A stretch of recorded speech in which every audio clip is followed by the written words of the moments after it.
लोग कहते हैं कि परिवार साथ हो तो दुनिया भर की खुशियां मिल जाती है, लेकिन अगर परिवार ही मतलबी हो तो जीवन की हर खुशियां छिन जाती है।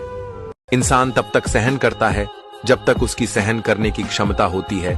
उसके बाद वो ना तो रिश्तों को जरूरी समझता है और ना ही अपनों को। ये कलयुग की दुनिया है जनाब। यहाँ कदर उस इंसान की नहीं होती जो सच में रिश्ता निभाता है। यहाँ कदर उस इंसान की होती है जो दिखावा अच्छा करता है। मन में बुराई रखने से बेहतर है कि स्पष्ट रूप से मुंह पे कह दीजिए। बेशक रिश्ते कम रहेंगे मगर सच्चे रहेंगे। दीपक को घी तब चाहिए जब वो जल रहा हो, बुझने के बाद घी डालना व्यर्थ है। उसी प्रकार इंसान की कद्र समय रहते कर लीजिए, वक्त जाने पर अफसोस करना व्यर्थ है। गलतियां तो बहुत हुई जिंदगी में, लेकिन जो गलती लोगों को पहचानने में हुई उसका अफसोस सबसे ज्यादा है। जब बुरे दिन आते हैं तो बुद्धि भी घास चरने चली जाती है। इंसान चाहकर भी सही निर्णय नहीं ले पाता है।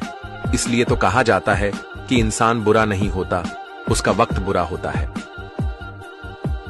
चाहे कितना भी ऊंचा पद प्राप्त कर ले, चाहे कितनी भी बड़ी डिग्री हासिल कर ले, अगर बोलने की तमीज और इंसानियत नहीं सीखी तो वो इंसान अनपढ़ के बराबर है।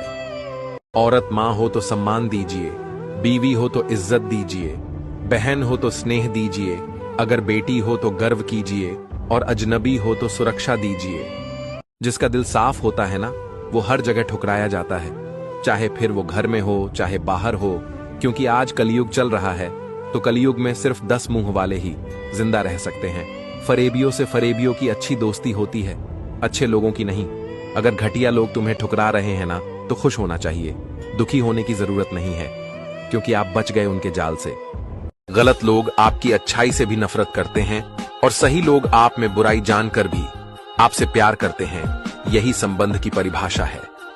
औरत की ताकत तो बस इतनी है कि उसे मकान दो तो घर बना देती है, उसे अनाज दो तो खाना बना देती है, और प्यार से बात करो तो वो अपना दिल लुटा देती है।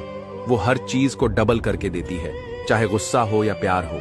यदि आप अपने घर में शेर बनकर रहेंगे तो निश्चित ही आपकी पत्नी दुर्गा बनकर आप पर सवारी करेगी, किंतु यदि आप अपने घर में नारायण बनकर रहेंगे तो निश्चित ही आपकी पत्नी लक्ष्मी बनकर साथ रहेगी। घर बर्बाद होने के 2 मुख्य कारण।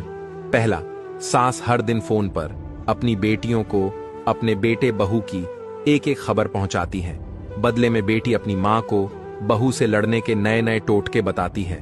और दूसरा, बहू हर दिन घंटों तक अपने मायके वालों को ससुराल के सारे भेद देती है तथा अपने छोटे बड़े दुख को बड़ा चढ़ाकर बताती है। बदले में मायके वाले बेटी को दुखियारी समझकर उसका खुला समर्थन करते हैं और उनके बीच पिसता सिर्फ और सिर्फ पुरुष है। अगर घर की बात बाहर न जाए तो 80% घर बर्बाद होने से बच सकते हैं। जिन घरों में बहनें नहीं आती वहां खुशियां भी दहलीज से लौट कर चली जाती हैं, क्योंकि जिन घरों में बेटियों के लिए जगह नहीं होती वहां सुख शांति भी नहीं रहती।